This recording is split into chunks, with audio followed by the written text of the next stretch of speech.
దాని నెంబర్ కూడా ఈ సందర్భంగా నేను చెప్పదలుచుకున్నాను. AP 37 CU 9252 కారులో నాగరాజు కిడ్నాప్ చేసి తీసుకువెళ్ళారు.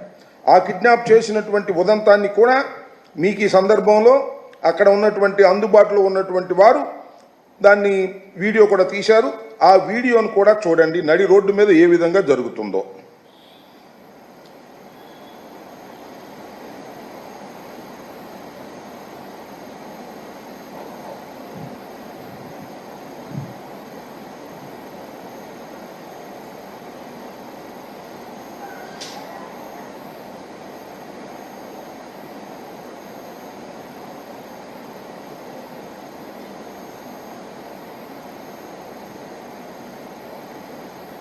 అయిపోయిందా?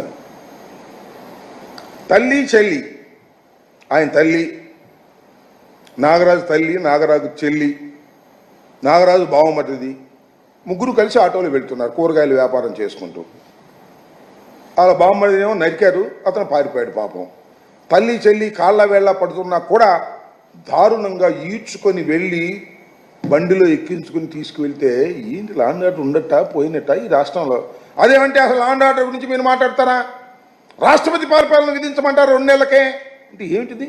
నడి రోడ్డు మీద కిడ్నాపులు జరుగుతుంటే, నడి రోడ్డు మీద మటలు జరుగుతుంటే ఇది మణిపూరా, బీహారా, లేక ఆంధ్రప్రదేశా?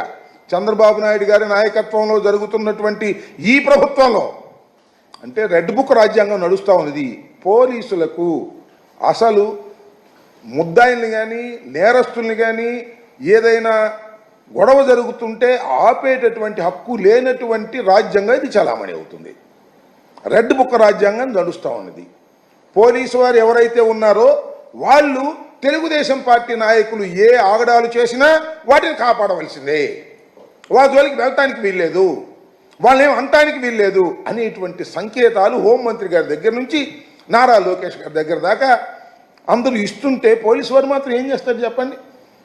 లేకపోతే కొంచెం ట్రాన్స్ఫర్ చేసేస్తాం, ఈ ఎస్పీని కొంచెం ట్రాన్స్ఫర్ చేసేస్తాం, ఈ సీఏని కొంచెం ట్రాన్స్ఫర్ చేసేస్తాం, మా వాళ్ళకి అనుకూలంగా మీరు ప్రవర్తించకపోతే మేము సహించాం అంటారు. ఇది జరిగిన తర్వాత ఎవరన్నా మర్డర్ జరగగానే ఒక 2 3 పాపం ఎస్ఐలను సిఐలను సస్పెండ్ చేస్తారు. మొన్న అదే కదా జరిగింది నంద్యాలలో. మర్డర్ జరిగితే లోయర్ ఆఫీసర్ని సస్పెండ్ చేశారు. ఉన్నతాధికారులు ఏం చేస్తున్నారని అడుగుతా ఉన్నా. చట్టం తన పని తాను చేసుకునేటటువంటి పరిస్థితుల్లో ఇవాళ రాష్ట్రం లేదు. రెడ్ బుక్ రాజ్యాంగం నడుస్తూ ఉన్నది. తక్షణమే దీని మీద హోంమంత్రి గారు, పోలీస్ డిపార్ట్మెంటు తక్షణమే ఒంటేరు నాగరాజు ప్రాణాలను రక్షించవలసినటువంటి బాధ్యత మీ మీద ఉంది. అతనికి ఏమి జరిగినా బాధ్యత వహించవలసింది నారా చంద్రబాబు నాయుడు గారు గుర్తుపెట్టుకోమని మనవి చేస్తున్నాం.